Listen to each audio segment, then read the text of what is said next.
deals.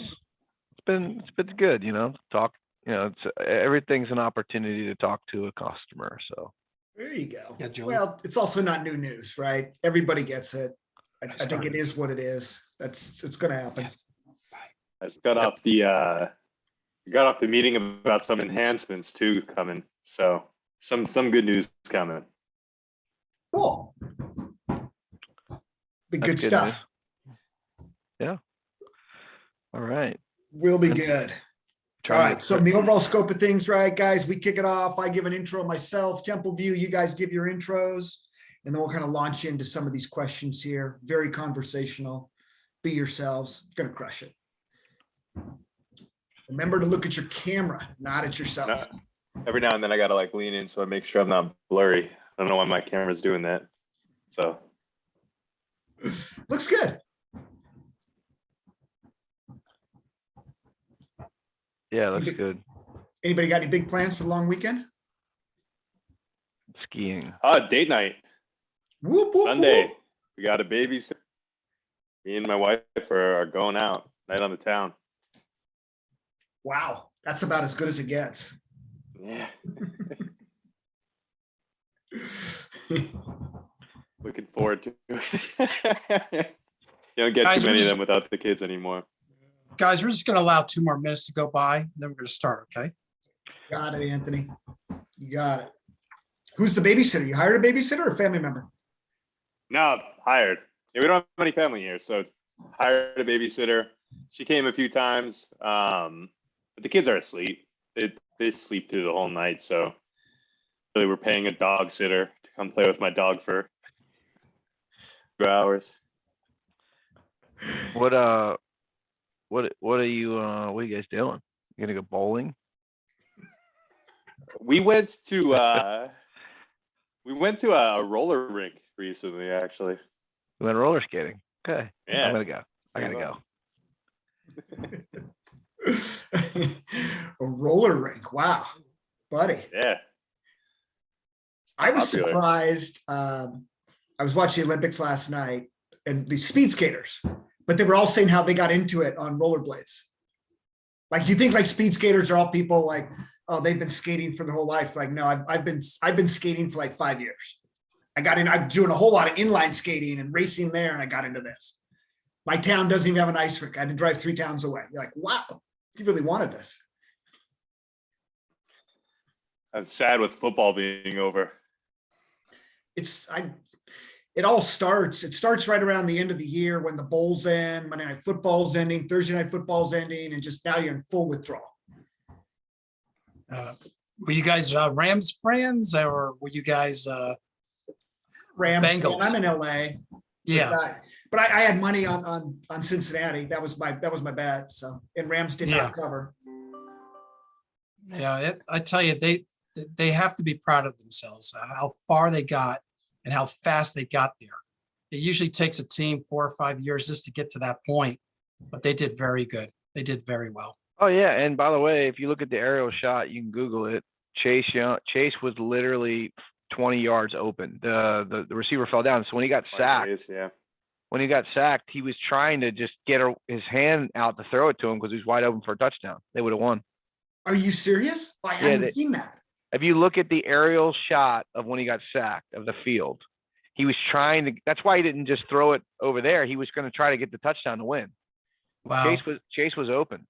Oh, that Donald fell. Yeah, Donald is wow, what a play. Wrapped him up. Yeah, it's gotta thank him. Guys, it is 3 o'clock.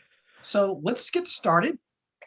I know we have attendees coming in, and there's a lot more that are going to be coming. So let's get started here. Good afternoon, everybody, and welcome. My name is Anthony Kazazis, and I am the director of the NYC Network Group, as well as the NYC Real Estate Expo, and soon to come, One National Real Estate, One NRE, a company that will be offering webinars nationwide. I want to thank you all for registering for today's webinar, Latest Trends in Business Purpose Lending, Short-Term and Long-Term Financing. Description: fix and flip loans, ground up construction, long-term rental loans, including long-term financing on short-term rentals. Our sponsor for this webinar is Temple View Capital. TVC Funding is a national private portfolio lender that offers flexible financing for investors, brokers, and lenders in residential real estate.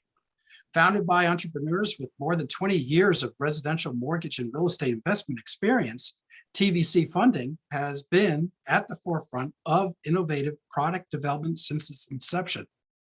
Utilizing a common sense underwriting approach, deep commitment to the customer service, and well-capitalized balance sheet, TVC Funding enables real estate investors, correspondent lenders, and brokers nationwide to optimize financing efficiency on real estate investment projects and rental properties. Today's speakers are Doug Perry, Director of TPO Sales. I've been called worse. Of Temple View Capital. Welcome, Douglas, or Doug. Mark Burch, Director of Business Development, Temple View Capital. Welcome, Mark. Brendan Boyle, Director of Operations, Temple View Capital. Welcome, Brendan. I will be back in 45 minutes. I'm going to disappear and let these guys run their beautiful webinar that they have today. I'll be back in 45 minutes. Please, if you have questions, please upload them in the Q&A section. So when I come back, I can read them off don't put them into the chat section. Everybody should be receiving a edited copy video by Friday. We'll have it by Friday and we'll be sending it out. Temple View also will be receiving all the register attendees' names and contacts. So they will also be sending out a contact page where you can continue asking them questions thereafter. Right now, if you want, on the chat section, I did upload each of their emails and their phone numbers. So you can reach out to them right away if you need to. Ladies and gentlemen, without further ado, Doug Perry. Anthony, thank you so much for that introduction and the opportunity to join the viewers on today's webinar. Really excited to talk to each of you and talk with Mark and Brendan. We'll get kicked off by giving you a little bit of a background about ourselves. So I've been in the mortgage business here. I'm actually in my 4th decade of mortgage lending. Got my start at a little company called Countrywide Home Loans, where I spent 18 years. After that, ended up at IndyMac Bank. The financial crisis hits, and I joined my first startup, PennyMac. I knew that crew from my Countrywide days, and when I say it was a startup is because I was employee number 35 at PennyMac. Spent a little bit of time at some regional lenders, and then got into business purpose lending, a topic we're going to talk a lot more about today. Business purpose lending, I was working with a company called 5Arch. 5Arch ultimately was sold to Redwood Trust, a publicly held company. Redwood acquired Corvest, got a chance to work at Corvest. And now I'm at Templeview, where the three of us on a regular basis are scouring the globe, looking for investors, brokers, and lenders who need a cheap, abundant source of capital, which is what we provide. Templeview, and Anthony gave us a great description of Templeview there. Templeview is a national lender. We're a private money lender. We are in our 15th year of existence. We got our start during the financial crisis, buying distressed assets and repurposing those assets. And it was during that process of repurposing, we realized there was a big void in financing. It was financing for investors. Investors could not get competitively priced loans to help them buy homes, to help them rehab homes, to help them buy rental homes. That segment just wasn't being catered to. It was primarily through a small group of hard money lenders where the terms were somewhat onerous. The leverage, the amounts you borrow relative to the acquisition and the project cost was very low. So they couldn't borrow a lot of money, and the rates and the fees were incredibly high. So we saw that void, and we wanted to fill that void by providing good, high quality investors, people that want to buy rental properties, people that want to buy properties to fix and flip.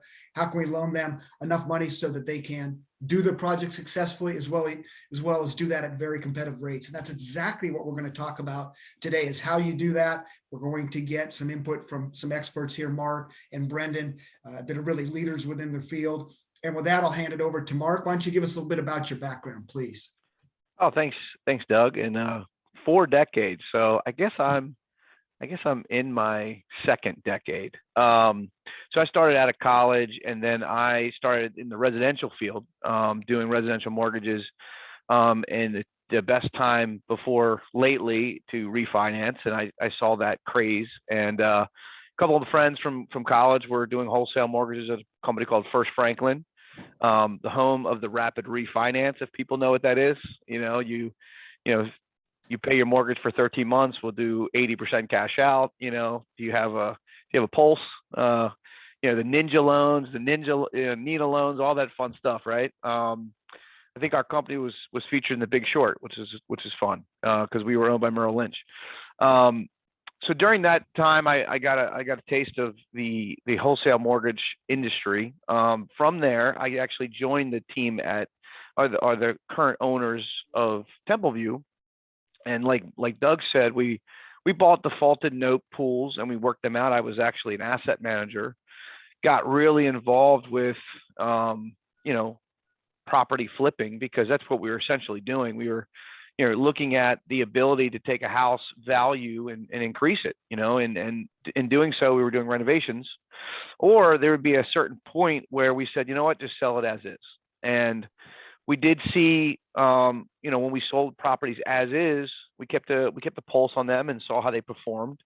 And we saw that we were leaving a lot of money on the table. So in about 2015, I started getting involved in house flipping myself, and started getting some rental properties underneath my belt. So took advantage of what we were actually selling. And then when Templeview came out with their products, that's kind of why I joined them as business development manager, just because I had the experience as a wholesale mortgage rep, as a real estate agent, as an asset manager. So I'm kind of entrenched in building relationships with people, with TPOs, with builders, with lenders, and we take our products and we scale them. All right. And the cool thing about being in business development and being able to produce some of these loans, through business itself, it came into us, sitting in a circle talking about things like, why don't we have financing for huge,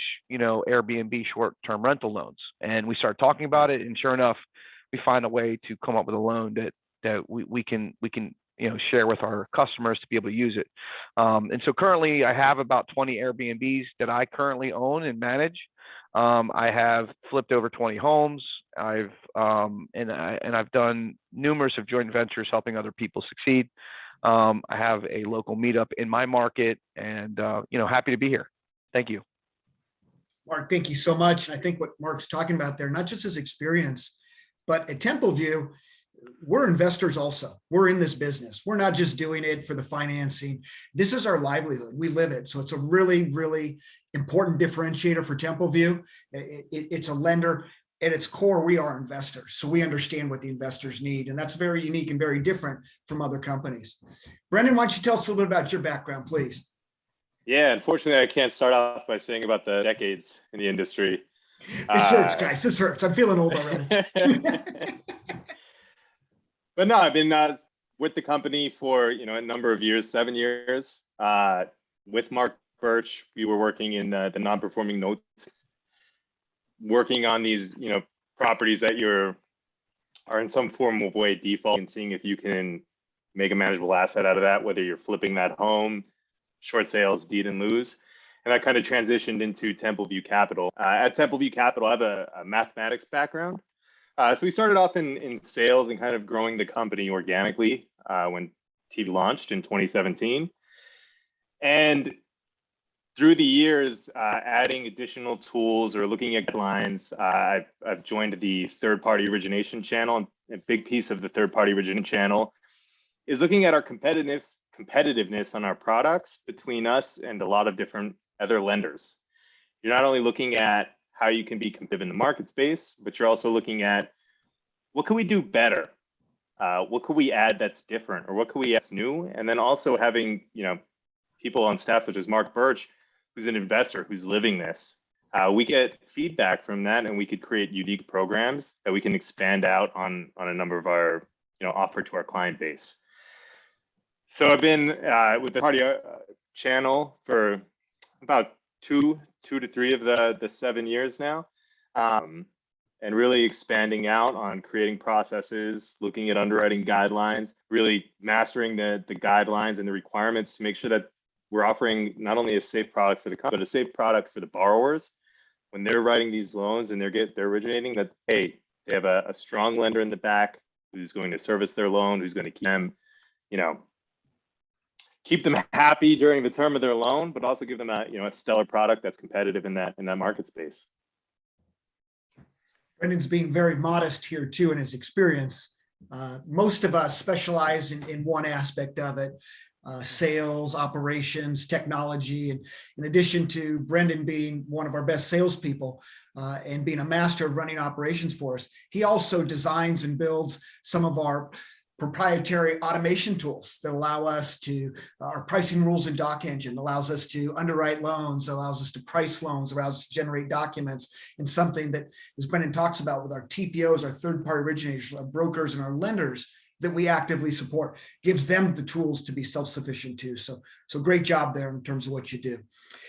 Let's start off, let's dig in by really clarifying what is business purpose lending, this space we're in. How does a business purpose loan differ from another loan, that a loan you might get on an owner occupied residence or something like that? Why don't you guys dig in? Mark, lead us off here. Tell us what you know about that. Well, in general, just business purpose loans, like, we're a company that is asset driven and asset based, we're a lender based off the asset itself, right? So business purpose is, any loan that you're going to originate to an LLC or a business for investment purpose. Okay. And that's one thing that does make us a little bit different. We're not known as a non-QM lender. We're known, as an investment bank. I mean, we're hard money, and we're doing long-term financing because, we're lending to someone that, is going to do this for a profit. And that's how we underwrite. And we don't look at tax returns. We don't look at your bank statements and assets. It's nothing about that. It's really about the asset itself. How well does that loan perform? And we start getting into the trends of 2022. And we start talking about some of the loans that we've created. You can see that we've been very, cutting edge on the performance of assets, whether they be short-term rentals or long-term rentals. We want to concentrate on the business at hand, and that is the property. We're very, very good at understanding where the trends are going to lay and what the opportunities lay ahead of us in 2022. Brendan, anything you'd like to add to that? Yeah, absolutely. To expand on that a little bit, a big thing that we're looking at, and to kind of dive into a little bit into what Mark is saying, is we're really looking for profitability in a lot of these, right? If you're buying a property, you're rehabbing it, and you're selling it, we want you that you're profitable. And I think sometimes when you get into this space, you might think that, hey, these companies are trying to lend me high interest loans, situations where I might fail. And that's kind of the opposite of what actually makes sense, right? Not only do we want you to succeed, but a difference between us and perhaps a conventional lender is their client is somebody who's going to buy their house that they're going to live in for 30 years. Our client is somebody who's going to flip a house, be successful enough to do it again and again, and hopefully 5 to 8 times. And we want to be the lender on all 5 or 10 of those opportunities. And we do that by making a strong product, offering these businesses an opportunity to grow, so that they can, make enough money, invest it in themselves, and maybe they could hire additional people to do 2 projects at a time. So that's a big piece of our client base and what we're looking for. Really good point, guys. So a business purpose lender is not someone that makes a loan for a house you're going to live in. It's a lender that caters to investors and developers. 2, we use a much different means of qualifying people. As Mark said, hey, we're not out there asking for your tax returns. We're looking at the project itself. Is it profitable? We want to be a partner for you to make sure you're succeeding, exactly what Brendan was saying. And we're qualifying you based on, is the project successful? And do you have the capability of doing this? And then in the case of rental properties, just what's the rental income on that property? And we'll go ahead and we'll dive into that more. So thank you guys for clarifying that. Let's kind of dive into what some of these different products are, and then we'll go into some of the real estate market trends. But what products are out there that Templeview offers that can help investors and developers? Brendan, why don't you start us off? Yeah, absolutely. I think one of our most popular products is our residential transition loan, better known for everybody on the phone as a fix and flip, where you're the property, you're adding value to that property, and you're either going to sell it and make that profit and realize that profit, or you're going to turn that to a rental property. That fix and flip loan is a great opportunity to build wealth, and also the goal of that fix and flip opportunity is to be able to get that property to an owner occupied state, right? You're buying a property that generally cannot get conventional financing. You're fixing that up, and our product is going to provide you the rehab funds to rehab that property into a space where that can now be purchased by an owner occupant. Because financing becomes available on that property, you're able to sell that, you're able to sell significantly more than you were previously. And that's kind of how you build wealth. As far as our fix and flip goes, we have a lot of cool advantages for our product. One of the biggest ones is return on investment. A big part of buying properties, rehabbing them and selling them is how much money are you going to make for every dollar you put into the property? One of the ways we help our investors by not coming out of pocket is high leverage points on the purchase. That might mean that you're only bringing 10% down or 20% down on your purchase. But we also, in addition to that, can lend out the payments. So this means post-close, you won't have any payments due during the term of your loan. And that term of the loan is typically a 12-month loan. Those payments are going to be paid for you automatically every month. If you sell that early, you get those refunded. If you refinance it into a rental product, those payments that you don't use, they get refunded. And that helps keep our products not only competitive, but make sure that you're not coming out of pocket and using all of your assets on a single property. This helps in multiple different areas, one of which is if something goes wrong. A lot of experienced investors will tell you something always goes wrong on their properties. I'm sure Mark can give us some examples. But something goes wrong and you may not have accounted for it in a rehab budget that you've provided to a lender. If something goes wrong, the lender is not going to be able to adjust how much rehab funds they've given you. In this case, we have two different ways to combat that. One, you're not coming out of pocket as much with us, so you're going to have additional funds in your account. And two, we often add a contingency into your budget. This might be $5,000, right? And it's unaccounted for money. And if something's up, a problem arises. There's water damage where you weren't expecting it. You'll be able to take care of that, knowing soundly that your lender's got your back and they could cover that cost and refund you the money you're out. Yeah, I just, I'll piggyback off of what you just said, and we're applying this to trends, right? So you understand that we had moratoriums in 2000 and 2021 on foreclosures. So you did not have access to bank-owned REO properties being listed. So as most people know on this, because we have, real smart people on here, they know that, thousands of properties just got transferred over to, some of these big box servicers that are going to be going through and pushing these things to foreclosure. So what that means is if you're not doing fix and flip loans right now, then you need to start listening to what we're saying, because we have a great fix and flip product. And this is going to be a great way to get business, because they're going to come. Right now there's no floor in the residential market. When you have listed properties, typically you have the REOs to give you the floor, and when you look at the floor, then you have the ability to appreciate. So why are we having this crazy inflection? These homes are in my market. You have a property listed for sale, you're getting multiple offers, and they're selling for more just because there's nothing else out there. There's a low inventory. And so when you see fix and flip hit the streets and have the ability to gobble these things up, because you're ultimately going to be renovating, and guess what? Your comp is the one that just sold for $15,000 or $20,000 or $50,000 over asking on 3 weeks ago. So those are the things that we're going to be looking at. And when we have these loans that put forth minimum investment, like one of the main reasons why people fail is the fact they don't have enough cash. They run out of money, and when they don't have money, they fail. So we've developed this fix and flip loan to keep the money in your bank account. We're going to be very transparent with the money you're going to need to close, and with our ability to offer the advanced draw feature and using the future value to include your payments. These are all to keep the money in your bank account, so you can do two things: have money when you need it, or scale, right? Like if you have money in the loan to cover that loan, you can then take your savings or other things that you have and actually do this again and buy another property. And that's kind of what we want to do here. And our fix and flip background is where we get. We started with the fix and flip product, but understand we want you to be successful. So we have checks and balances, and we'll probably talk about that later, Doug. I'll throw it back to you.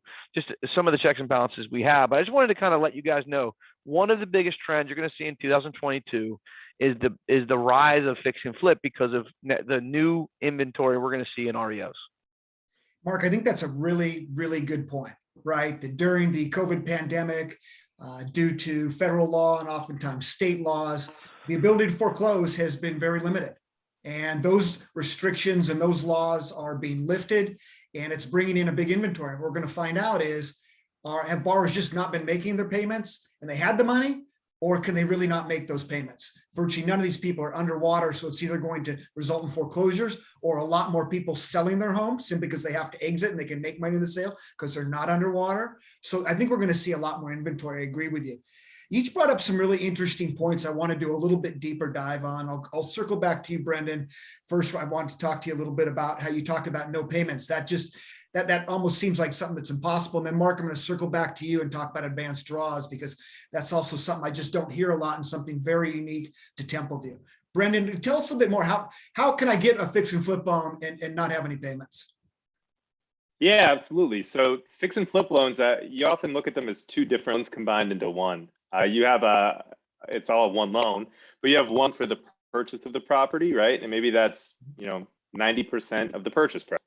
And then you have a second loan, and that loan is for your rehab budget, right? And maybe that rehab budget is $50,000 for you to renovate the property. Well, what we found is that, especially with properties increasing value, that there's a lot of equity available in the back end of the loan. So one of the things TVCs utilize is that rehab budget. We're able to wrap your repayments into the rehab portion of your loan. This means that it's not kind of the down payment, it's not coming out as cash due at close. It's wrapped into this back end structure of your loan, and it's coming out much like any rehab draws might during the process. And Mark could definitely, when he talks about advanced rehab draws, he could talk about our draw process, and that works out about getting your money. But yeah, the payments are wrapped into that loan, and a huge advantage. We're one of the only lenders in the space that are able to offer that type of product. Yeah, that's amazing. And as long as you're after repaired value, the ARV, as we call it, what that home's worth when you're done, it's something we evaluate when we are underwriting the project. As Brendan and Mark have both said, we want to be your partner. We want you to be successful. As long as that exit is high enough, you can finance your payments right into the loan. You don't have any payments. You can focus on the project itself. It's a really outstanding program. It's incredibly unique with Templeview. It's really just not done out there in the industry. Mark, I'm going to circle back to you. You'd mentioned something called advanced draws. I'm only used to hearing about rehab draws when I look at some of the competitors. I know Templeview has advanced draws. Can you tell us what an advanced draw is and how that differs from a reimbursement draw and how that might help you? Absolutely. Like when I flip houses, I've got a flip going on right now. It is a lifesaver, for cash flow. I mean, because again, when you close, the numbers of my flip are pretty easy. 330 purchase price. It is a renovation of about 115. ARV is about 625. When I close, I get my first draw. Immediately following closing, we get set up. We get a link sent to our email address. That link sets you up with an app on your phone. It's called OneSite, using some Land Gorilla software. And if I want to request a draw, all I do is click and they sent me a link for TruePick. And then what I do essentially is whatever I'm asking for the draw, on the second draw, I basically get the pictures of the roof demo, whatever I'm putting in the draw. I take the pictures with my phone and hit send. It goes off to our contract review company, our back end, and essentially they process those within 24 hours. So when you close on the loan, you get your initial draw, your first draw, usually 10% of your loan amount. I mean, your not your loan amount, your rehab budget. Okay, once whatever was included in that draw request, and typically you're going to do soft costs, so plans, permits, architectural drawings, anything like that. If you have some demo in there, some trash out in there, that'll all be included in your first draw. Once those items are done and you submit those through, you basically get your second draw, because that's what an advanced draw feature is. You'd get your 20% of that rehab draw schedule then sent to you for whatever you ask to put in there. That equals, let's call for the purposes of this example, $20,000. That was for, some demo, some framing, and some mechanical work. Again, I'm getting that sent before any work is being done, any hammers being swung. They're sending that into me, and everything's sent to the investor. The contractor isn't in play here because we're in business with the investor, right? One of the reasons why we do this, again, is the number one reason why we saw people fail was the fact that they ran out of money. So this is allowing them to have the money they need to, and guess who's super happy about these loans? The contractor, right? Because the contractor is getting a check typically more than they're asking for because the money's there. And when I give my contractor, if they ask for 10,000, I give them 15. Guess what? They are working faster than I've ever seen, right? Because they have the money in hand. They're paying their workers. They know that the other check is there coming. So, we send to see, market data that we've done research on that our renovations on the advanced draw feature, because we do have reimbursement draw, but in general, our advanced draw are getting done about, Brendan, was it 60 to 90 days About 2 before, months. about 2 months before the reimbursement draws that we see in our own data. And again, we want you to be successful. Anyone who's successful in a renovation or fix and flip loan is going to do another one. Anyone who fails and doesn't make money and doesn't do a good job, they're not going to do this again. Right. So we employ this product really to be, cutting edge technology, A, but B, put money in your pocket so you can do your loan and move on, sell it, move on, do another one. So that's kind of what we're doing. And we'll talk about why this is even better on some of our other, pretty cutting edge loans, such as, burring for rental and burring for short-term rental. So I'll throw it back to you, Doug. Thank you, Mark. And I think I'm getting a consistent theme here. And I know it. And at Templeview, we want to cater to investors and developers. We are custom designed. We're one of you. We are investors and developers ourselves.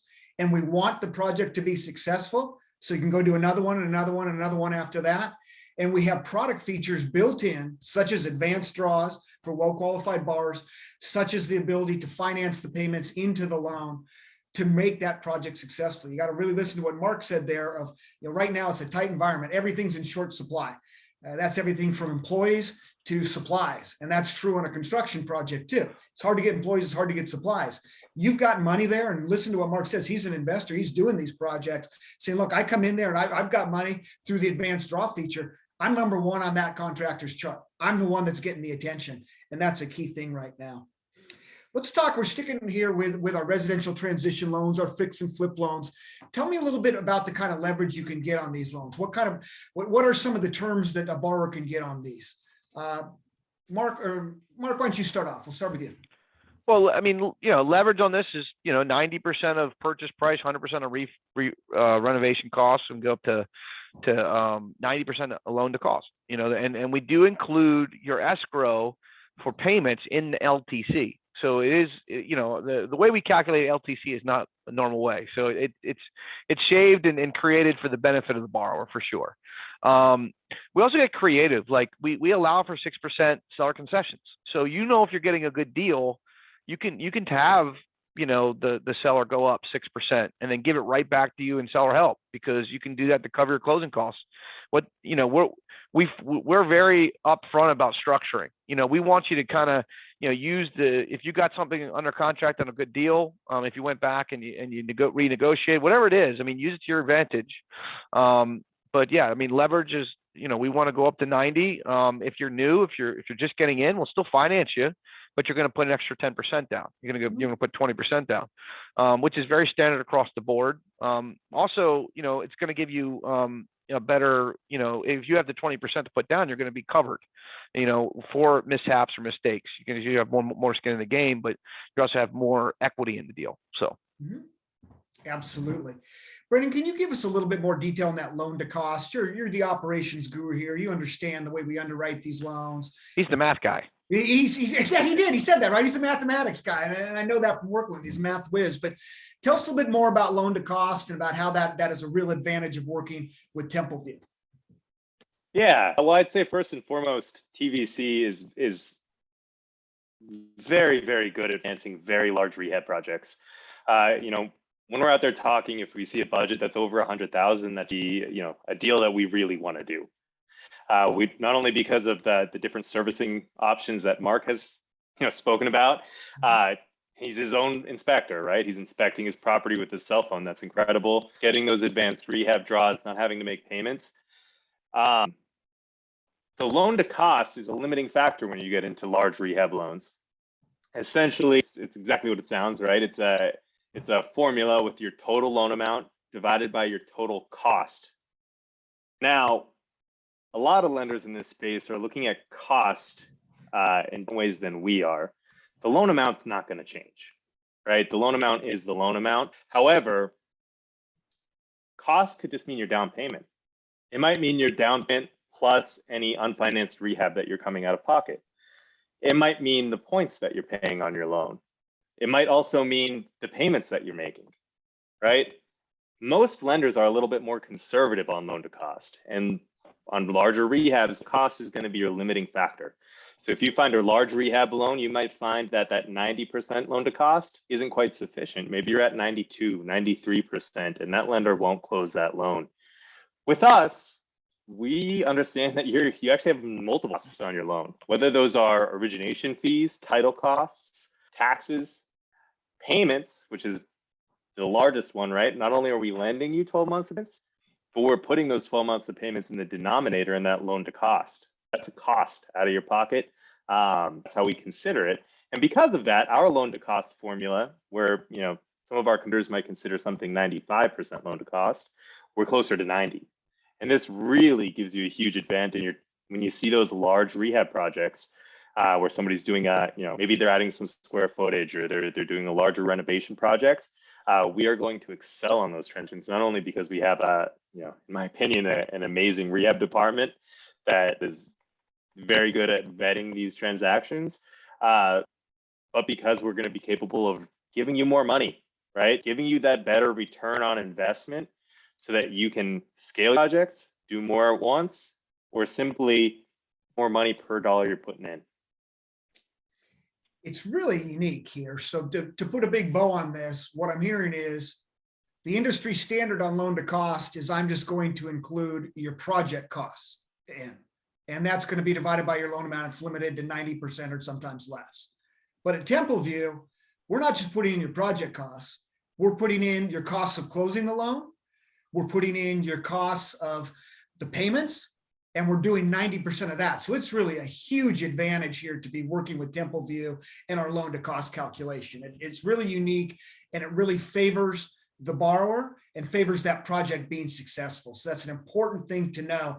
Not all lenders are created equal. In this case, Templeview really has a huge strategic advantage of how we're doing this, and the benefit is to the borrower themselves of how they do it. I want to circle back a little bit on the technology and that TruePick. Mark, you mentioned TruePick. What is TruePick and how does it help?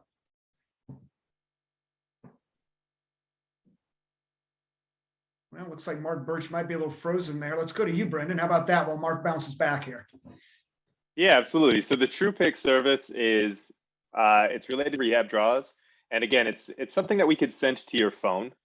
So we send it to your phone. It's an app you download, and that allows you to be your own inspector on a property. Right? You're at your house. It's going to give you instructions on what pictures to take, and again, you already have a roadmap for the rehab that you'll be completing. Whether that's doing windows and doors or whatever those first items are, we're going to ask to see those items. The great thing about it is, you know, maybe you show us a picture. We want a little bit more information about it. We could say, hey, why don't you take a video, walk into the room, and us all four corners of the room, and send that in to us. Because you're doing this yourself, you're not waiting for an inspector to come out to your property. You're actually saving yourself a time. And that actually saves us a lot of time, right? We could be really exact what we want to see so that we can refund or advance your money to the next draw as quickly as possible. And from Mark's experience, I'm sure he could tell you that, you know, same day draw disbursements, they happen.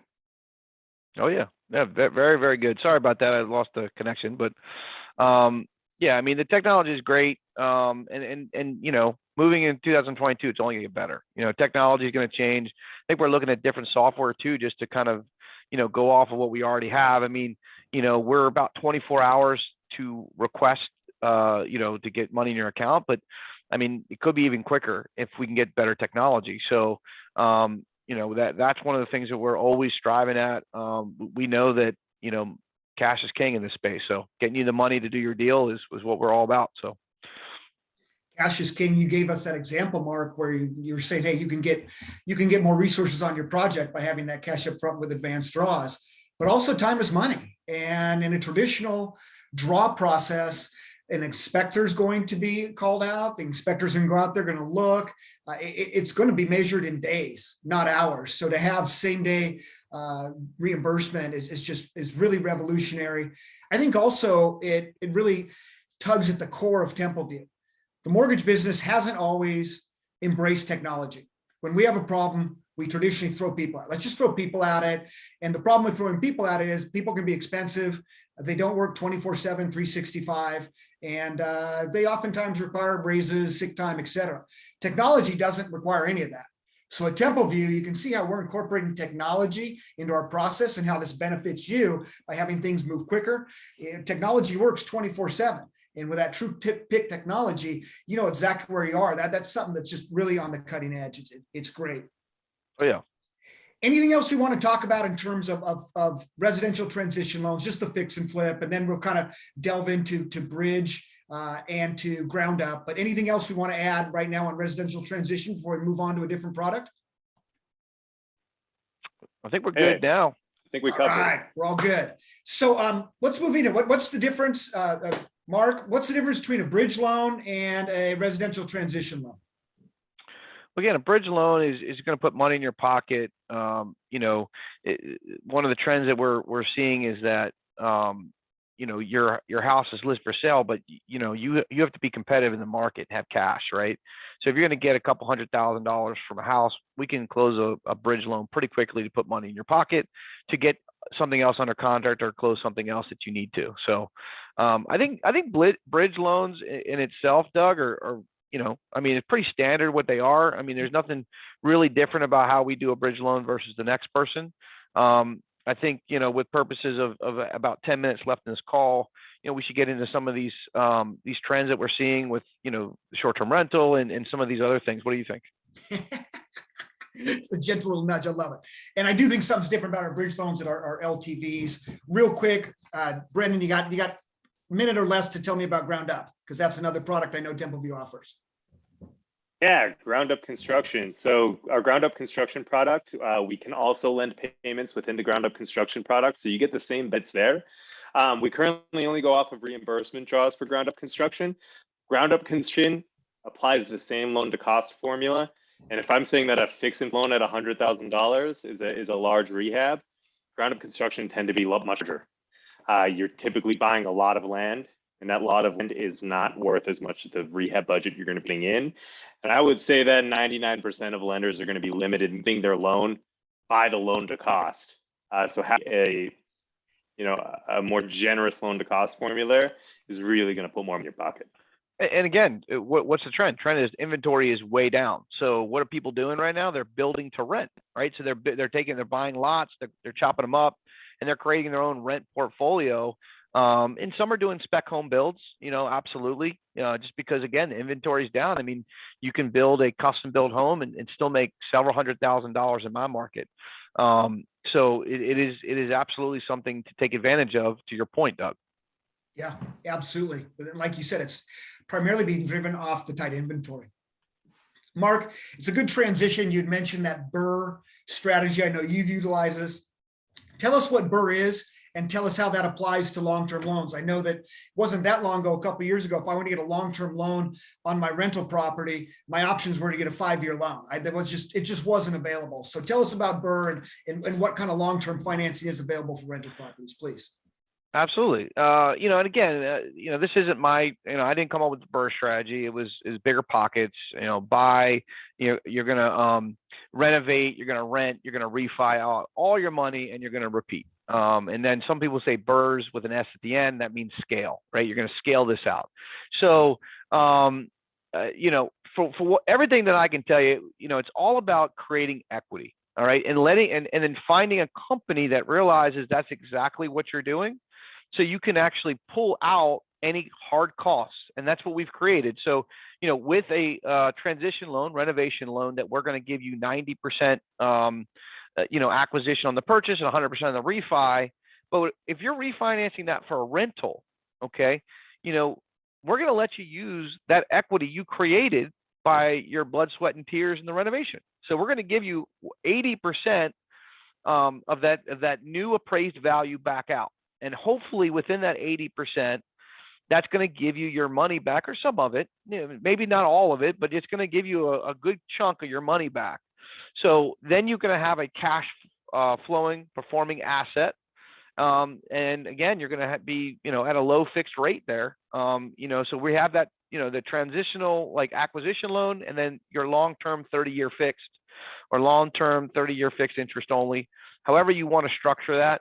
But we have that loan to be able to initiate, an 80% cash back, or we call it a refund, which is a very, very cutting edge loan. It doesn't really exist out there in the marketplace. I do like to say it absolutely works, but remember, you can only do this within 1 year.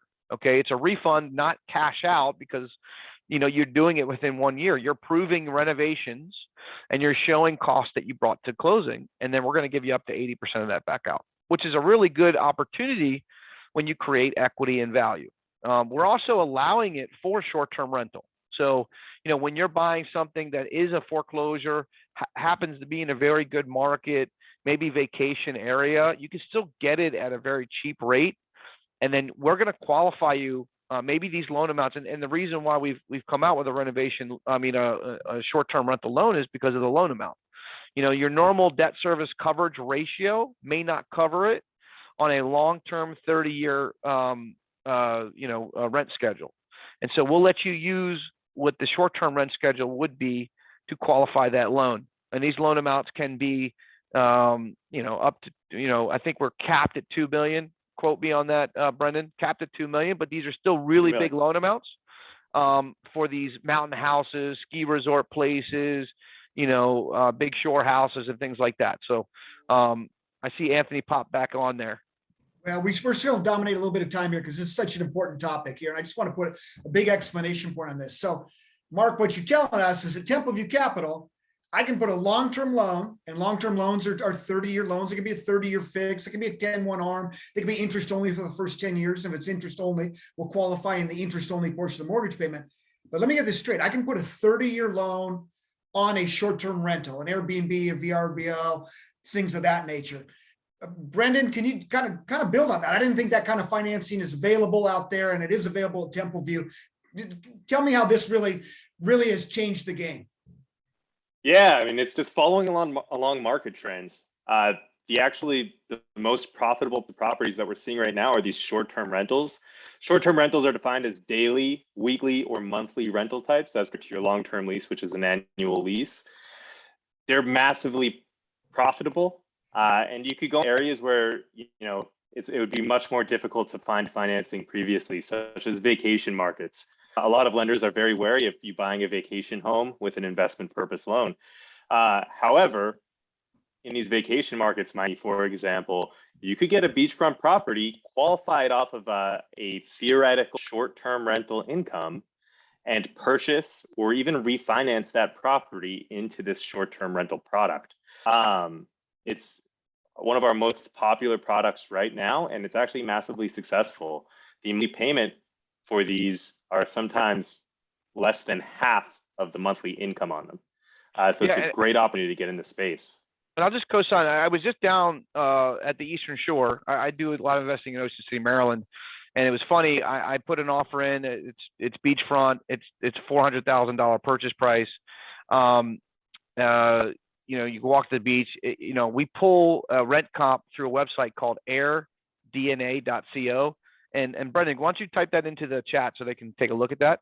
But airdna.co, and really that's where we get the rent comp, and that's how we qualify. It's that simple. We can actually do the qualification on this loan from the initial phone call that we receive. If it's a TPO client, we'll pull it for you. You just give us the address and how it performs. And, you know, we will do that calculation for you, give you what that actual rent schedule is. And I'll leave a kind of a funny story, and then we'll turn it back to Anthony. But like, I called a local, I was driving down Coastal Highway. There was a mortgage lender, you know, sign on the side of the road. I figured, let me call them and see, you know, how I would get qualified. I mean, I'm, you know, I'm a investor. I've got several loans. You know, let's see what he Doing a little says. market research there. Did a little market research, but I also, you know, I mean, I'm thinking about this is does he have a loan that's competitive like mine? And I went over, I said, look, I've got 9 properties down here at the shore.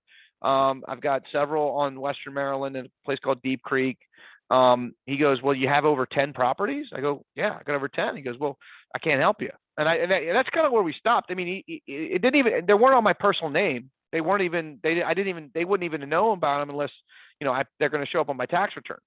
And so even, you know, the fact I have multiple properties, we had to stop the conversation right there. He had nothing for me.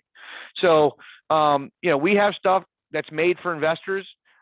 When you have multiple properties and you have investor clients, or you are an investor, it is real. When you get to 10 properties, you're done. You know, like, you got to have stuff out there. So we want to partner with those people. It's actually better for us. You know, some of these companies, the more properties that you have, the harder the underwrite, right? They ask for all the payments, all the escrows, proof of payments, you know, all this stuff. You know, you know, more reserves for the more properties that you have. That is actually completely opposite the way we do it, right? We want to say, okay, well, you have 15 properties. That's good. We know you're good. You know, we know you're an investor. You know, we're going to lend you more money, essentially, more leverage. So, you know, I see some questions. So Anthony, I'll let you start. And I just want to put a big bow on this here. And, you know, what Mark's talking about, 10 properties, you know, a lot of people will cut you off at 5 properties, but for us, we cater to investors. That's a plus for us. That's a positive. And just real quick, if I'm looking to finance a short-term rental and a purchase, Brendan, what kind of leverage can I get? How much of a loan can I get? I didn't even know I can get a loan on a short-term rental. Yeah, absolutely. So in 3 states right now, Florida, Texas, and California, we're willing to do a 15% down. Into the country, we're doing 20% down on short-term rental purchases. Wow. So outstanding. And as Mark pointed out, the cash flow on these is just incredible. We're really seeing a strong appetite by the end user, the person that wants to rent that short-term rental. They're willing to pay a lot. So just a truly industry leading way of doing this. Not many people financing short-term rentals. And the people who do normally underwrite them as long-term rentals. As Mark pointed out, we're using a third-party software, AirDNA, that gives us an accurate rental income on that property as a short-term rental, and that's how we underwrite it. So really great stuff there. And if you have that situation where you're looking to finance a short-term rental, please reach out to Templeview. With that, Anthony, I'll hand it over to you to wind us down here. Anthony, you're muted, but please continue. Thanks, guys. Okay, we have questions. Guys, well done. Great. I'm ready to jump in and work with you guys. So it's exciting to hear this. We got some questions. Let's go to Q&A first. We do have some in chat and we do have in Q&A. Nellie D. Cruz, do you have a list of contractors or requirements for contractor? Brendan, why don't you take that one? Yeah, absolutely. So we ask that our borrowers have general contractors lined up. We don't provide the general contractors. In fact, we don't provide any third-party references, whether it's insurance or title. But for general contractors, we like to see that you're vetting, you're actually getting a contractor license, insurance, and we like to see the last 2 projects they've completed. This gets us comfortable that we have somebody on the project that has the experience necessary to complete it. And it also helps to have somebody, you know, upfront. It's a very competitive market right now to find a general contractor to complete your work. And if you do have to pull permits, we want to make sure that you have that data upfront so you're able to do it. So we're not going to supply your contractor, but we're going to help you vet that contractor to make sure you're working with a good operator. One more way Templeview is your partner to success. Thank you. Thank you, Brandon. Anonymous attendee. Hi there. A template that we can fill out to apply for flip and a fixed loan for experienced flippers to show portfolio. Is there a template? Mark, why don't you handle that one, please? Well, I mean, we have an application. I mean, we have a yeah, I mean, we definitely have something that we can send out for them to fill out. And just to your point, if you have someone that, you know, fills out the application and they get vetted with us, so let's say it's Main Street LLC, you know, we approve the LLC and that borrower. So that, you know, that once they do one loan with us, they're set. You know, they've already been approved. You know, documents get renewed or checked every 90 days. So, you know, once they're approved, they're kind of, you know, streamlined through the process. That's And great. just really clarifying that, look, there's a lot of ways you can get a hold of us. You can fill out there's some online forms and online application we have. There's a chat that you can reach out to us. Every project is a little different though. And we want to hear about it. We want to be your partner in this. So ideally we want to talk to you. If you don't want to talk by phone, that's fine. We can talk by email. We can talk electronically. We can text. But we do want to get specifics on your projects. We aren't a cookie cutter lender where everyone's the same. Every project's different. Every borrower's different. And we want to be your partner for success. Great. That's good. And of course, I did put up the emails above there, and you guys could reach out to them even right after this webinar. And I'm sure they're going to send you instructions on everything that they have and all the products that they have as well. Philip Seeley, as a TPO broker for TVC, I would like to review the guidelines for a fix and flip product. Where can I view them? Brendan, this is right up your alley, buddy. Did you rig this? Did you ask that question? If it was anonymous, I would have accused you of asking. I logged in, huh? No, so when you get as a third-party originator, we will provide you access to our portal, the way that you would register and submit loans to TVC. And on that portal, you have all of our specific product guidelines. We offer all of our sheets, and we offer, you know, beyond products guidelines, vendor information. Hey, if you want to order appraisal, where can you go to order it? What kind of credit reports and et cetera. Great. Thank you, Brendan. Knowledge is power. We provide our broker partners with a lot of tools, high powered tools. Brendan is quite frankly the manufacturer of a lot of those tools that are industry leading. So we want to give you the tools success. We want to train you how to use them, and coming to our website and either calling us or filling out a contact us page is the best way to get that information and start that. And I just want to point out for the TPO partners, we do offer table funding also. The brokers and will understand that. Good. Thank you, guys. Philip, again, do you also have a best practice guide for originating the loan? Best practice for the borrower?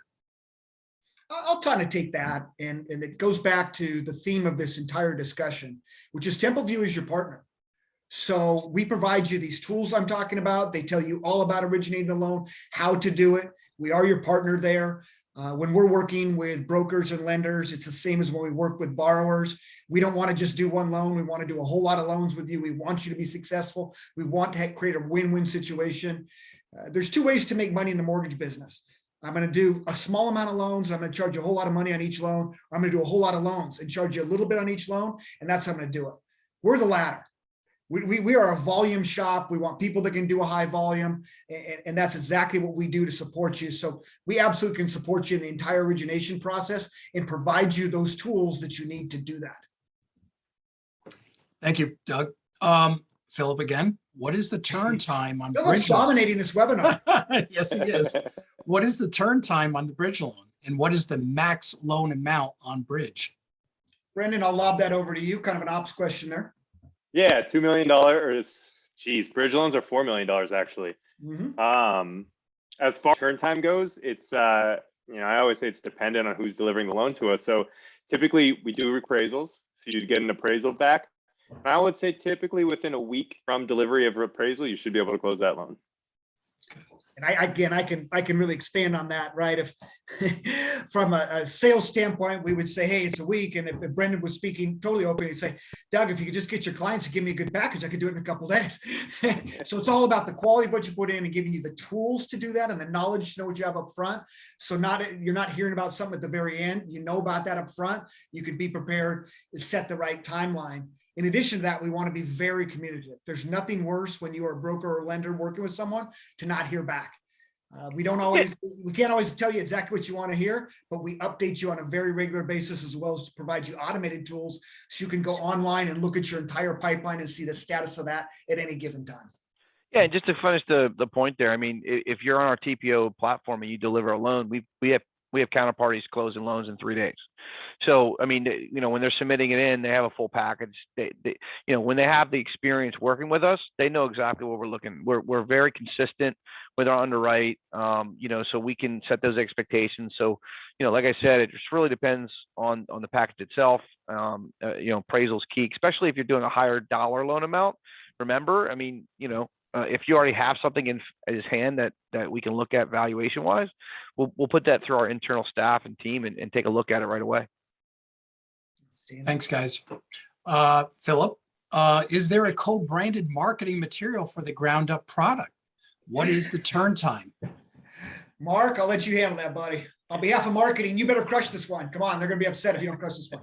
No, we've got full white labeled document, marketing flyers and everything. Yeah. So we don't have to co-market anything, in fact, we want you to be the face, we want to be your backbone. We want you to be the face. You go out with our products. In fact, I have a lot of my TPOs that took our Airbnb flyer and sent it out on social media and Facebook. And they got, 40, 50, leads just from talking about the short-term rental product that we have.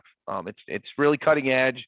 Not a whole lot of people are doing it or doing it our way. I see somebody in the chat saying website for rental comp. Yeah, that's exactly what we're offering. We pull a rental comp from a website, and then that's what we use. It's pretty awesome. Okay, that's good. Anonymous attendee, does Temple View only cater to established larger institute level investors or also to smaller first-time investors who are looking to get into the real estate investing, negotiating, flipping business? Brendan Boyle, this one's yours, mate. So it depends. I would say if you're not a homeowner and you've never flipped before, that wouldn't be a client for TVC. These are non-occupied loans that we are writing. And in those situations, if you don't own your primary and you're renting, when you buy another home with a loan, it could be possible that you're going to be in there. So we shy away from those types of opportunities. But if you do own your own home, we typically look for 12 of history of owning your own home. We'd be happy to write you a loan and vet you out. So in summary, if you're a first-time home buyer, we're not your lender. If you have a 12-month mortgage payment history, we can make you an offer. Yeah, and we get that all the time for the first time home person, the first, the new flipper. But for the mortgage professionals on this call, you guys know this. Talk about a house hack. They should buy their first house, 203K. They don't have a mortgage, so they can get involved with a real conventional type of loan anyway with lower leverage. I mean, we're 10, and that person would have to put down 10%. 20%. Whereas, first-time home buyer puts down 3 to 5%. So, as the professional, we like to give that advice to brokers or people that call in, just because, again, that's the way you do it when you're starting out as an investor. One thing I'd toss in there too, because we do want you to be successful. And there's a little joke in our space that, contrary to popular belief, when you buy a property and flip it, two good-looking guys don't show up and in 30 minutes it's done, despite the cracked foundation that you didn't know about up front. The reality is it takes a long time. You need to know about that cracked foundation up front, and you need to make sure your budget's right. So for any first timer out there that's contemplating this, the best advice I can give you, partner with someone and get a PhD in flipping. Just partner up and split the profits and learn what's going on. You heard Mark talk about meetup groups that he runs in his area. Be very wary of starting a project. The shows on TV are really, really fun, and we like watching them too. But like everything you see on TV, they're really not based in fact at all. And it's much more challenging. You've got to make sure the project stays on time and on pace. The worst thing that happens is a project draws out. Time is money. You want to get the project done. You want to sell it or turn it into rental, whatever your exit is. You don't want that project dragging on. And with first timers, especially if you have another job, your primary job, one of the other best things you do to ensure project success, show up every day, and you can't do it. So be very wary of just starting something your own based on a TV show. And instead, join one of your local meetups, meet some people, and partner with someone on the first couple you're doing. Very good. Very smart. Michael Labaz, how do you think the Fed raising interest rates will affect the real estate market? What if we end up in the same double-digit interest rate market as what happened in the 80s and the sellers can't get a loan to buy a house? Are you rehabbing or are you building new? I'll take a little bit of a swig of that, and then you guys can jump in, simply because I was alive in the 80s, being with my history here. And let me tell you from being there firsthand, people did buy houses. That's actually incorrect.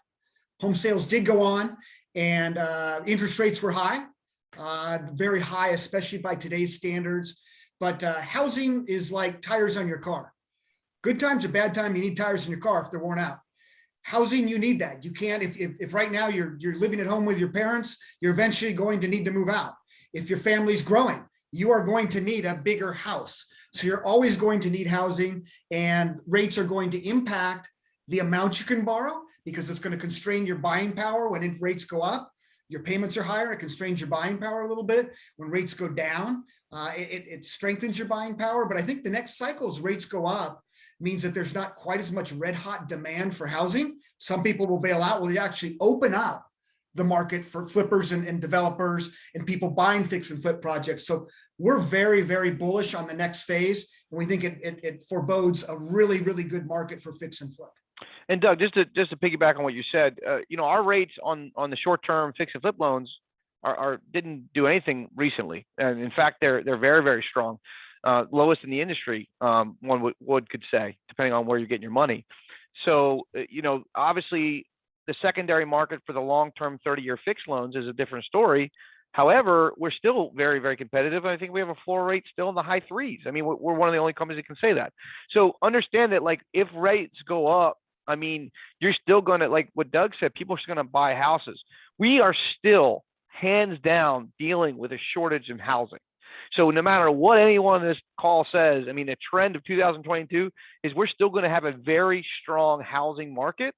And the one thing that I am doing, right, is I'm buying a little bit smarter. So if I'm buying something with a heavy renovation in the next couple of months that might be, being done and sold early 2023, I'm projecting that into my model, right? Because when housing starts, building starts, catch up to where inventory is, and you've got more inventory and you've got your REOs coming on and they're being flipped over, right? You're going to have a change, and I will call it a market correction. It's not going to be a crash at all. It's going to be a correction.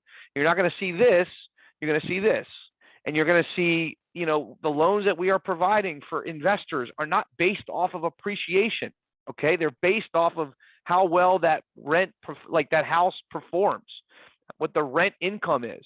Anytime you have an inflationary, like a problem with housing, it's harder to get loans. You can't get your hands on a loan. Interest rates go up. Guess what happens? So do rents. So our loans are going to be stabilized in the future based on rents being able to go up and your payment staying the same because we put you into a 30-year fixed. So understand, vacancy levels are even lower than the housing market inventory. You put a house on, you look right now, all you real estate agents know this. When you look for rentals on the MLS right now, you do not see anything in green. You'll see 4 or 5 things in green in a whole 5-mile radius. There's nothing there. So rentals are at all-time lows. And anything that happens in this real estate market, why do you think I've transferred a lot of my flipping business into buying short-term rentals and fixed and long-term rentals? Because when anything happens, they're still going to perform, and they're going to perform well. Brendan, anything you want to add on that, the rates and the market and what your kind of your forecast, what's going to happen? No, Mark covered it. I agree with Mark. And, to talk a little bit about when you're a loan, even if it's a fix and flip loan, you're not looking at, what this comp might be worth 13 months now. You're looking at what it could be worth today, right? So that you're kind of accounting for, in the last 12 months, it's been great because market's been increasing like crazy, right? So that ARV and our clients are making more of those transactions. But yeah, if that stabilizes, we're still going to be, writing the right amount of those products. The real estate market is like any other market. Good times or bad, sharp operators can make money. Very true. Very true. We're back with Philip. Will you accept foreign national for any products? Currently, Templeview is not lending to foreign nationals. That's a segment that's more handled by the non-QM market itself. So again, we're really going after people that are based in the US. We'll do loans for permanent residents, aliens, people with a green card will do that. But if you're a true foreign national, we will not make that loan. Okay.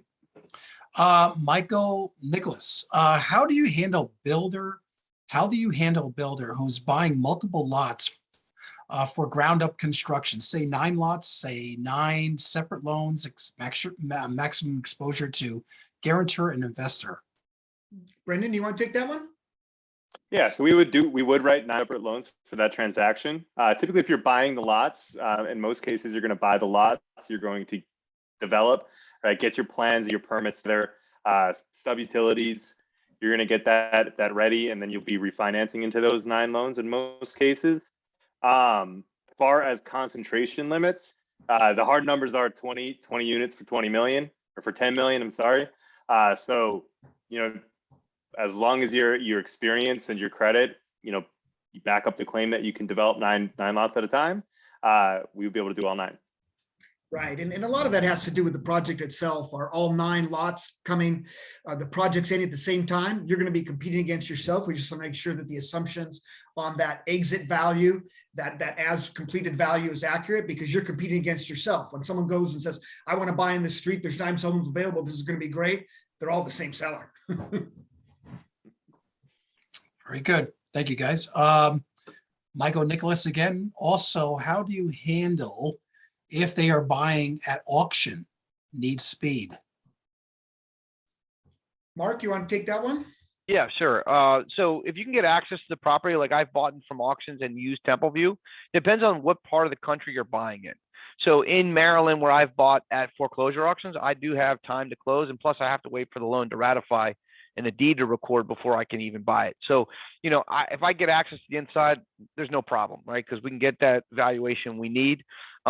If you do not have the ability to get inside, sometimes you don't, and you can get a, you can remember, we don't source our season funds to close. If you can get cash to close that thing, we do have up to 90 days a delayed purchase. So we're going to give you delayed purchase terms on that house up to 90 days. So again, if you're using cash, if you're doing a line of credit that you got to repay back, I'm doing one right now. I'm pulling a quick 60-day bridge out of my investment, SEP IRA, and I got to return it in 60 days. So, again, I'm doing that to get something that, basically, so I don't have to, do a bridge loan. I can just use my own cash because we have a product that suits that need. And then once you have the time, like within that 90 days, then you do delayed purchase. So great example of transitionary financing there that Mark's using to acquire properties. Yeah, but again, to the point of the person you asked the question, if you do need something to close within 5 days, we're just not going to give you the money because we wouldn't be able to do an underwrite. So I would always say, for acquisition purposes, have that local guy, someone that can have access to cash if you need it. But we will be able to take that and then turn it into that renovation loan within 90 days and return all the capital you put out. Thank you, Mark. Philip, again, Seeley. For cash buyers who finance the initial purchase, can you do a cash out refi or a Dscr? Brendan, this one's you, buddy. Yeah, we could do both. So if it's a flip loan, it's called the delayed purchase. This is the terminology we give it. A delayed purchase matches your purchase financing terms. So if you were eligible for a 90% LTV purchase, we will actually give you a 90% cash out. Again, that's within days of your original purchase. That's true also for rental finance. You qualify for 80 or 85% LTV purchases and you get all cash, or even if you get transactional financing like Mark was talking about to get you over that purchase, we can do a delayed purchase and match those same terms and give you that 80 or 85% cash out. Good. Thank you, Brendan. Yep. Nellie D. Cruz said, thank you, guys. Thanks. You're welcome. Appreciate the shout out. I'm sorry if I'm going to get your name wrong, but Uzum Gassi. Does TVC have preferred required appraisal management companies? Mark, this is you, bud.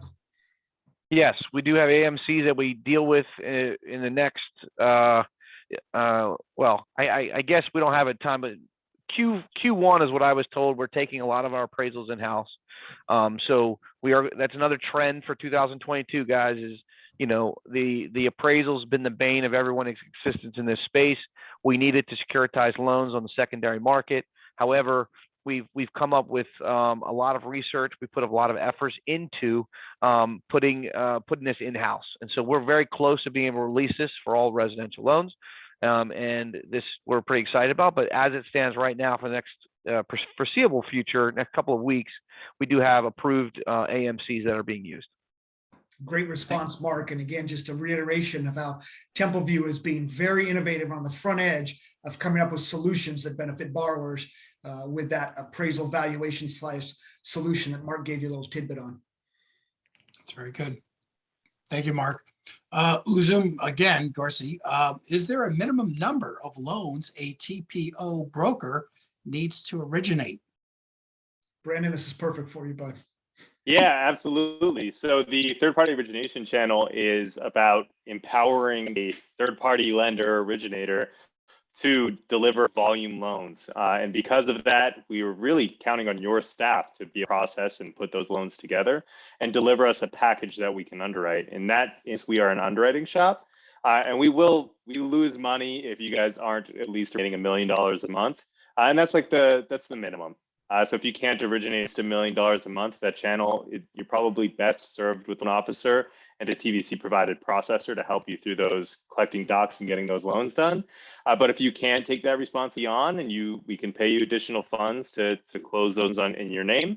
Again, we're looking for, that's the minimum, preferably $3 to $5 million a month. And again, let me just highlight for everyone on the line. Okay, so if you're trying to sign up as a TPO, you guys don't know this, but we don't keep any of your points, right? These are all your points and these are yours to keep. You're getting paid a whole heck of a lot more money than on our broker channel. So that's where there is that rub where we want to partner with you, put in our resources to help you guys and partner with you. But that's why we have this requirement of $1 million. We do have a process on the front side that kind of does an interview and talks to you and looks at your previous loan histories just to make sure you have the potential to get there. But if you're starting out and you're new and you're doing a really good job, partnering with me or somebody on the broker channel and creating that relationship by doing some of our loans now, you can absolutely do that. And you can just start tomorrow and you can open up an LLC and you can just actually start originating our loans on the broker channel. You can do that right away. And then you get access to, our top in-house processors. You're basically originating it, you're sending it in, and then you're kind of seeing our process. If we need docs, we'll ask you, but a lot of that is on us to do. And of course, we're going to split the upside on that. And that's just, until you learn that process and then you get it down and then we want you to grow. We want you to do 5, 6, 7 loans on the broker channel. And then we want to say, hey, you know what? You're going to be perfect for our TPO platform because you're already doing it. So that's kind of what I would answer that question. If you're new, you're going to start on a broker, and then once you're seasoned or you are seasoned now, we can get you right up to the interview for TPO. Well Thank said. you, Mark. Yeah, thank you. Yep, well said. Philip is back again here. Can you address the appraisal process, and will you accept an appraisal from another lender? Brandon, Yeah. that's very ops related. We'll let you take this. Yeah, so the appraisal process is, as long as you have the documentation toward appraisal, we want to order the appraisal as soon as possible. So if that's, if you're doing a fix and flip loan, we want to see your rehab budget and we'd like to see the purchase contract. Both of those are going to be required for the appraisal order. And what was the second part of that question? Would we accept an appraisal from a different lender? Yeah, so we can accept an appraisal from a different lender. We do need a release letter from that lender. We do provide a form that the other lender fill out stating that they are releasing that appraisal to the borrower and that they are what's called error compliant, which means that they're not communicating directly with an appraiser influence values. So if they could sign off on that and show us that policy internally, we can accept that appraisal. Okay, thank you, Brendan. Tim Burrell, in order to qualify for a ground up loan, do I need to have a recently built ground up, or can I use a fix and flip I have done to qualify to get a ground up loan? Yeah, I'll take this one because we get this a lot. And Tim, listen, it all depends on the experience. Ground up typically, and any of the big companies that are doing ground up, they want to see 5 experiences, 3 experiences, things like that. Our guideline says 2 ground up experiences, but a total of 5 experiences. And if you don't have any and you've done renovations on property heavy renovations, call it $150,000, we'll still consider you for the ground up product as long as you have over 5 that you've completed, and we can underwrite those deals, and you're actually in your same space. So you might be in New Jersey and you're flipping, but there's not a whole lot of inventory REOs in Jersey, so you might try to venture into that. As long as you have the right people that you're working with, and again, these are things that we'll consider, but the guideline that we have is 2 ground up, and then at least 3 additional heavy renos. Ground up go ahead, Brendan. I'd like to comment on this a little bit too. So this is the market trends and something that we've been seeing. So fix and flip with inventory being low, a lot of people that were very successful fix and flips, they were moving to ground up construction, right? And ground up construction might have been a new product for them. So to actually comment on that experience, we accept fix and flip experience towards our ground up construction project, but we do require at least one to be what marked a heavy renovation. That's at least $100,000 of rehab work. You'd have to buy that project and say, hey, I know I'm moving my business from fix and flips to ground up, but at least I have some experience doing these heavy renovations that I can use to apply to my my ground up construction product. Ground up construction is not a place for inexperienced investors. It is a place for experienced investors. And at Templeview, we never want to put you in a situation where the outcome is iffy. We want the outcome to be certain for all parties. We want your profit to be really nailed down. We want this to be a successful project. So that's why we're a little bit more particular on our experience for ground up. Very good. Very good. Okay, Roger Benjamin. I think you answered this question already, guys, but I'm not sure about the DACA. Do you lend for foreign nationals or individuals enrolled in a DACA? DACA in this case is DACA. Okay. Right. That's really what Roger's asking about. And in that case, part of DACA is becoming a citizen, right? So if you're a citizen, you're good. And if you're not, you need to have the right to permanently reside in the United States. That's our cut line there. So don't want to get too much into DACA. I know it's a hot issue, but again, DACA does provide a path for people to get citizenship. Very clear. Thank you, Doug.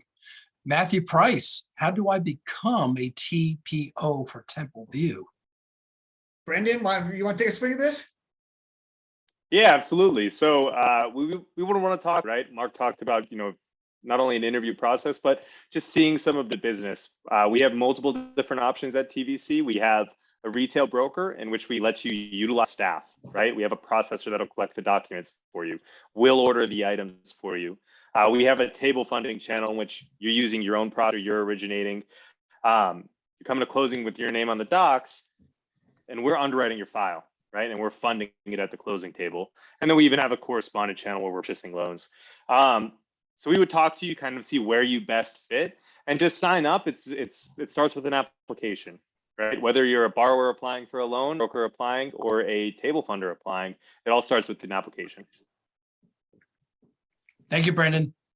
An anonymous attendee, thank you. That was helpful.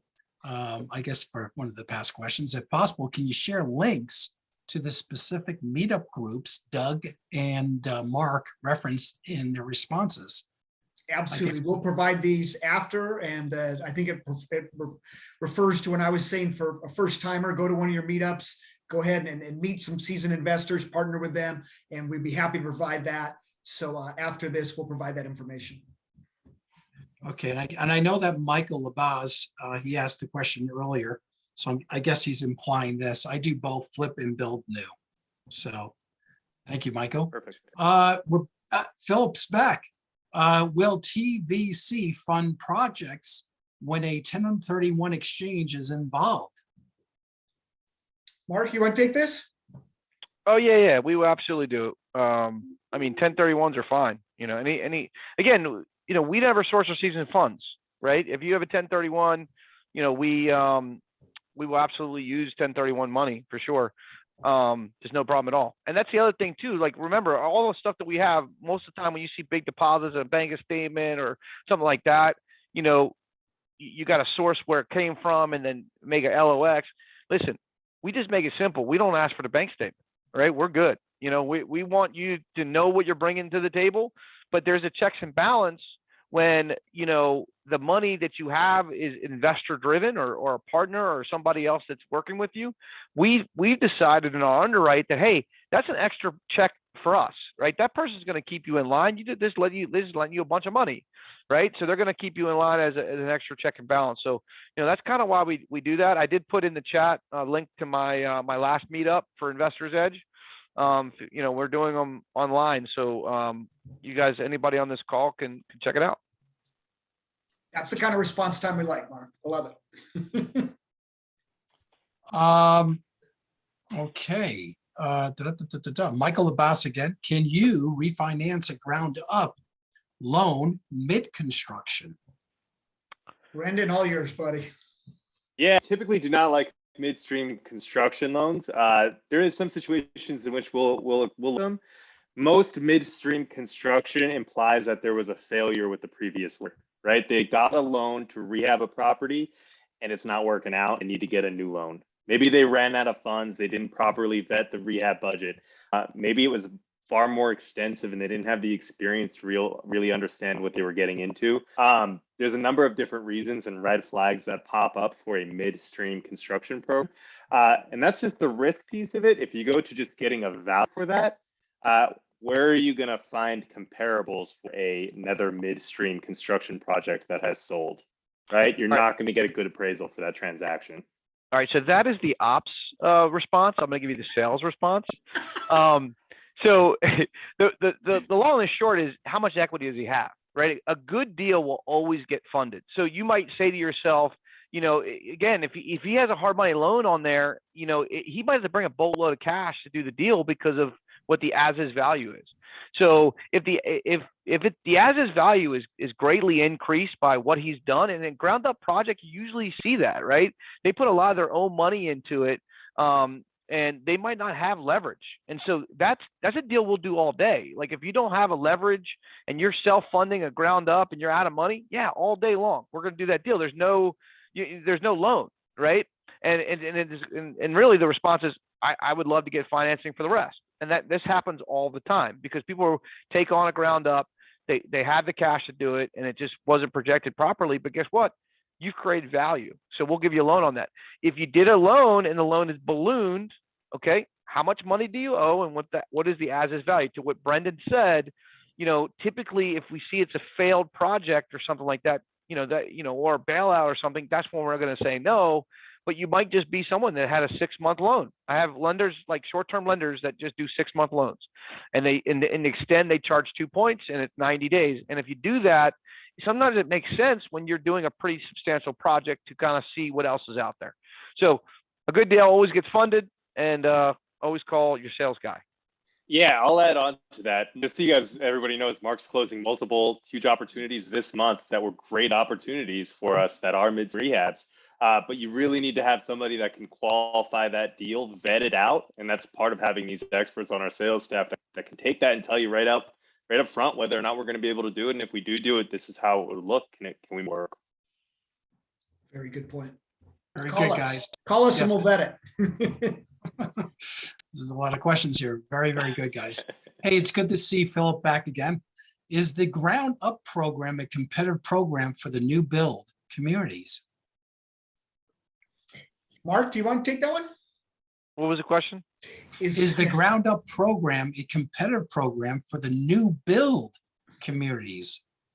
We are not. New build, like development products, we're not really the partner there. We're the partner for a spec build. If you have like 5 or 6 lots, build one and then do another one, yes, but not the big development. Thank you, Mark. Tom Fritz, do you require source of seasoning on long-term rental loans, purchase loans? Brendan? So we don't source or season. We do require to see that you have, right now we require that to see that you have enough cash to close. What that looks like is a screenshot of your account balance in your statement. As long as we can link it back to the borrower, we can see their account number, the borrower's name and how much cash they have. As long as that exceeds the cash to close, that's all we're looking for. Mm-hmm. Thank you, Brendan. Guys, do you have more time? Want to hang out and do the chats? Sure, let's do a few more. Okay, let's jump on over to chats. We have some questions over here.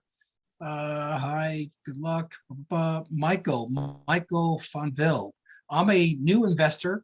If I don't have 20% to put down, and would be my option to get a loan. I guess that's what he's trying to say. I'm a new investor, and if I don't have 20% to put down, I guess would that be my option to get it? Would it be an option to get a loan? Mark, what do you think, buddy? Yeah, we kind of covered this, and this was an older question, but really, you could, if you don't have 20%, I mean, listen, my first loan that I ever did as an investor, I mean, the guy, I call it the Tony Soprano loan. It was 4%. I mean, sorry, 14%, 4 points. You know, he lent me the money directly and they used the ARV, but like, that's just how it works. I mean, you know, if you don't have 20%, but you have a good deal, I'll go back to what I said earlier. A good deal always gets funded. So, you know, you go to a local meetup and you talk to a couple of people that are in the space, you know, doing a joint venture with someone with experience is what I would recommend. You know, if you're a newbie and you got to pay 20% and you don't even have 20%, but you have a deal, I'll partner with you right now. I don't even know who you are. If I'll underwrite that deal, I'll partner with you. And then you like go through that process of what I do to underwrite a deal. You might discover that it's really not as good as a deal as you think it is. Because, you know, when you get someone that has experience telling you that this is a great deal, hey, it's a great deal. If someone's saying it's mediocre or not willing to jump in bed and invest with you, you should double think that. So that's the only thing I would say with someone that doesn't have the experience. You usually don't know what a good deal is. I mean, I see it all the time. Oh, you know, I'm buying a house for 80,000. I'm going to put 30,000 into it. It's going to be worth 160. Well, hey, that's a horrible deal. That's a really bad return on your money. If you're going to turn that into a rental, you know, maybe we'll consider that. But again, other than that, it's, you know, if you're looking for a flip, not really a good deal. So that's the only thing I would tell you. I would say, because we don't source our seasoned funds to close, to answer your question, if you don't have 20% down, you can get a transactional finance, someone to give you cash, partner with you, and that is as good as cash. But yeah, I mean, other than that, it's experience to get the 10% down. Thank you, Mark. Tim Burrell again. In order to qualify for a ground up loan, do I need to have done other ground ups projects recently? Can I use a large fix and flip experience to qualify? I feel like we kind of answered that, Anthony, a little bit. Okay, good. The experience. Yeah, I think very good. There. Okay, James Clifford to everyone. I guess a website for rental comps. I guess he's asking for a website. That's that was DNA that's right ahead of it. Brendan, if you look in the chat, Brendan put that in there. So that's where you can go. That's where we get our comps. And that's how we derive the income we're going to use to qualify for our DSCR loans on short-term rentals. Got it. Selena, I guess, can you talk more about long-term rental loans? Did you guys touch that already? I think we did. And ultimately, I mean, there's some other comments in there too about, you know, how do I get signed up to be a broker if I don't meet the minimums? Call us, right? So if you have specific questions about long-term loans, we love talking about this. Hopefully we covered that. This was a little bit earlier in the presentation. We were on the short-term side. So hope we covered that, but we'd love to engage anyone on this chat and on this webinar, in these chats, that wants to talk more about finance. It's what we do. It's what we love. And Anthony, I'll plug our next thing that we are doing with myself and Matt Swagel. We're actually talking about short-term rental loans and short-term rentals in general. So that, I think that's taking place in May, if I'm not mistaken. So a little plug there for the good old NYC Real Estate Network. So yeah, that'd be very good. Yes, of course. Yeah, that's very good. Over here, let me just see. I'm not sure. Do you still get a 107 on appraisal? So, it's a form 1007, Anthony, that they're asking out there. It's a schedule of comparable rents. That is something we still get on our short-term rentals. It's part of the appraisal requirements, but it's not what we use to qualify the borrower or calculate our DSCR. Okay, good. All right. And this is Nan, I guess. Will we get a recording? Oh, yes, Nan, of course. You'll definitely get a recording. Give us about 2 days and we'll edit it and you'll get a nice recording. Okay, Matt, I'm sure your last name. I'm doing a BRRRR on a short-term rental and 90,000 of a rehab work should be done in early May. when should I apply for your refund loan product? Do I need to wait until the rehab work is completed? I did reply to that because I didn't know you were going through these, but Got it. Okay, good. Okay, good. no, that's fine. So Matt, really, you know, to get max leverage to 80%, we wanted to see, you want to be rented. So you want to wait till your rehab is complete. Once you have this property rented for sale, then you can go up to 80% and we can give you all the money, you know, that you put to buy it and any out of pocket, unfinanced rehab.